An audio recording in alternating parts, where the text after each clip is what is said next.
Gerilim türünün güzelliği çok yönlülüğünde yatar. Alt türü ne olursa olsun, gerilim filmleri izleyiciyi kendine bağlamanın ve unutulmaz bir şeyler sunmanın bir yolunu bulur. Özellikle suç gerilimleri bu çeşitliliğin mükemmel bir örneğidir. Hikaye, kolluk kuvvetlerinin, suçlunun veya mağdurun bakış açısından gelişebilir ve her yaklaşım iyi işlendiğinde eşit derecede etkileyici olabilir. Gus Van Sant'in son filmi Dead Man's Wire'da hikaye birden fazla açıdan gelişir ve her biri izleyicinin olup biteni nasıl anladığını yeniden şekillendirir. Film, Tony Kiritsis adlı bir adamın kendisine büyük bir haksızlık yapıldığını düşünerek bir bankacıyı kaçırmasıyla başlayan gerçek bir rehin krizini dramatize ediyor. Görünüşte basit bir çatışma olarak başlayan olay hızla çok daha karmaşık bir hal alıyor. Dead Man's Wire, geleneksel bir suç gerilim filmi değil çünkü arkasındaki gerçek hikaye oldukça sıra dışı. Ancak filmi gerçekten yücelten şey oyuncu kadrosu.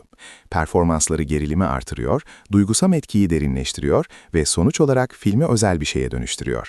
Dead Man's Wire, hafife alınan bir mesaj içeren gerçek bir hikayedir. Polis, Tony Kiritsis ve Richard Hall arasındaki rehine krizi, kağıt üzerinde göründüğünden daha fazlası olmaya gerek duymaz. Masum birinin kötü bir durumda olduğu bir durum.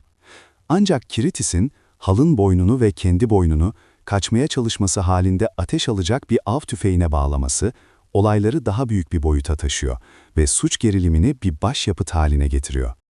Dürüst olmak gerekirse, Kirittis'in hem filmde hem de gerçek hayatta bir karakter olması da söz konusu. Film boyunca teknik olarak durağan bir tempoda ilerlese de, Kirittis filmin enerjisinin itici gücü haline geliyor. Kirittis'in bir ipotek şirketi tarafından haksızlığa uğradığına dair inancı, yapması gerekeni yapması için gereken gücü veriyor. Ancak bu tarihin aktarmaya çalıştığı kahraman olduğu anlamına gelmiyor. Bill Skarsgård'ın canlandırdığı Kirittis, tek kelimeyle tanımlanabilir: çılgın. Hem gerçek hayatta hem de Dead Man's Wire filminde Kirittis, mükemmel bir film kötü adamı olacağı izlenimini vermiyor. Bunun yerine film, doğru olanı yapmak isterken masum bir insanın başına silah doğrultmuş halde hareket eden, pişmanlık ve özgüven arasında gidip gelen birini sergiliyor. İzleyiciler, hikayesini inançla anlatan bir adamın, yaptığı her şey suç olmasına rağmen, halk arasında bir tür halk kahramanı haline nasıl geldiğini görüyor. Bu aynı zamanda rahatsız edici bir etik soruyu da gündeme getiriyor. Tehlikeli biriyle pazarlık yaparken ne kadar ileri gitmek aşırıya kaçmak olur? Birini hayatta tutmak, suçluya çok fazla güç vermek anlamına ne zaman gelir? Dead Man's Wire iki şeyi başarmayı başarıyor.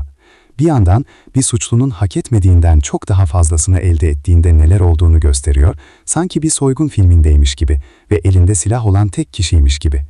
Rehine alma durumları daha hassas olsa da bu tür durumlarda karşılaşılan suçlu tipini anlamak önemlidir ve bu Kirittis örneğinde komik bir şekilde göz ardı edilmiştir. Öte yandan, Dead Man's Wire, bir adamın tuhaf davranışlarının bir topluluğu bankacılık ve iş dünyası açısından mevcut güçleri sorgulamaya nasıl zorladığını da gösteriyor.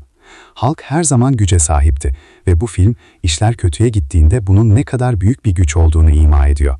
Sonuç olarak, Dead Man's Wire, gerçek bir hikayeyi sabırla anlatırken, aynı zamanda kötü adamın aslında çok mantıklı olduğu durumlarda işlerin ne kadar karmaşık olduğunu da anlatan bir mesaj veriyor.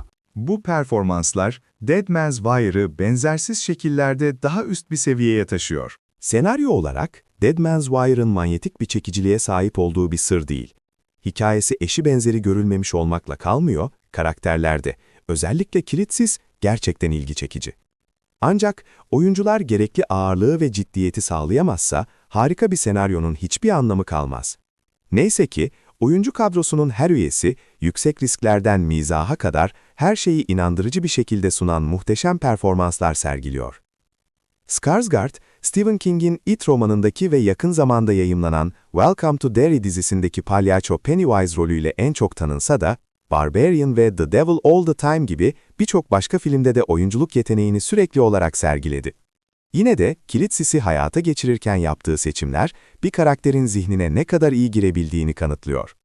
Kiritsis, her an öfkesine hakim olamayacak kadar hızlı konuşan, her zaman mantıklı konuşmayan bir adamdı. Ve Skarsgård bu enerjiyi fazlasıyla yansıtıyor. Bu öngörülemezlik, izleyiciyi içine çekiyor. Nezaketi bile samimi geliyor. Küfür ettiği için özür dilerken bile görgü kuralları bozulmamış kalıyor. Ancak öfkelendiği anda bir kaçırıcı olarak ne kadar mantıksız olduğu açıkça ortaya çıkıyor. Bu ince bir detay Ancak Skarsgård bu incelikle en iyi performanslarından birini sergiliyor. Diğer taraftaysa Dacre Montgomery'nin canlandırdığı Richard Hall var. Stranger Things yıldızı, kendisine çeşitli roller sunan kendine özgü bir yetenek setine sahip. Ancak hiçbiri Hall kadar etkileyici olmamıştı. Karakter ve içinde bulunduğu durum için üzülmek kolay, aynı zamanda umarım bir çıkış yolu bulur diye ona destek olmak da mümkün. Skarsgård'la olan sahneleri, bu iki oyuncunun önümüzdeki yıllarda daha da durdurulamaz olacağını kanıtlıyor. Dead Man's Wire'ı asıl yönlendiren Kitsis ve Hall arasındaki etkileşimler olsa da, yardımcı oyuncu kadrosu da gerekli enerjiyi sağlıyor ve bu enerji, topluluk oyuncularının performansıyla daha da eğlenceli hale geliyor. Colman Domingo, Kitsis'in mesajını kitlelere ulaştıran radyo DJ'i Fred Temple'ı canlandırıyor ve krizin sona ermesine yönelik çatışması ve arzusu baştan sona hissediliyor. Onun samimi ilgisi, Hall'un babasını canlandıran efsanevi Al Pacino ile tezat oluşturuyor. Pacino, obur ve umursamaz Emel Hall'u canlandırarak bir gangsterden çok daha fazlası olduğunu bir kez daha kanıtlıyor.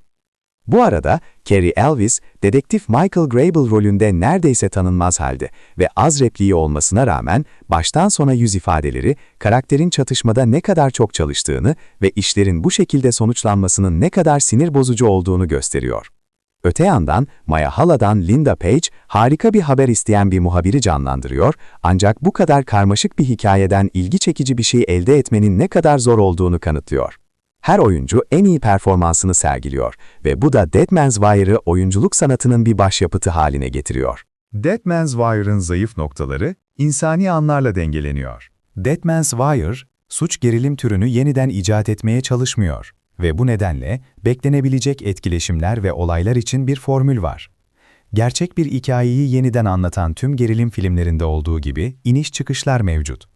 İniş çıkışlar genellikle çok önemli çünkü ne kadar etkileyici olduklarına bağlı olarak izleyiciyi etkileyebilirler. Neyse ki Dead Man's Wire, izleyicilerin umabileceği kadar etkileyici.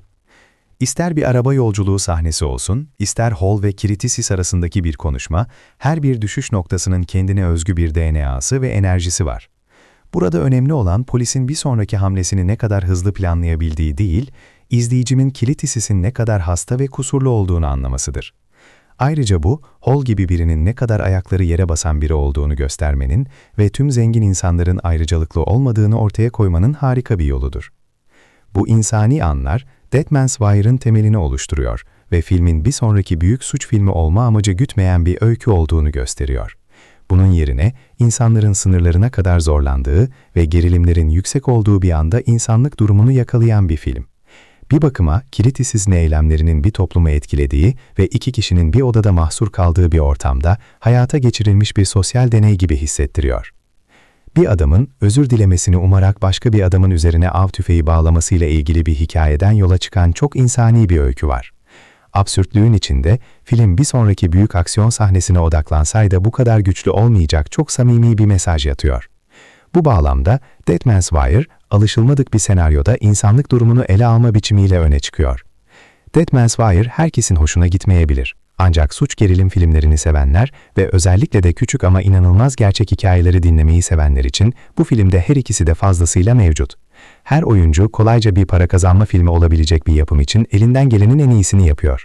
Baştan sona bir karakter filmi ve kamera önünde ve arkasında çalışan herkes bunu açıkça anlamış. Bu da 2026'ya harika bir başlangıç sağlayan bir filmle sonuçlanmış. Dead Man's Wire filmi şu anda belirli sinemalarda gösterimde ve 16 Ocak'ta geniş çaplı gösterime girecek.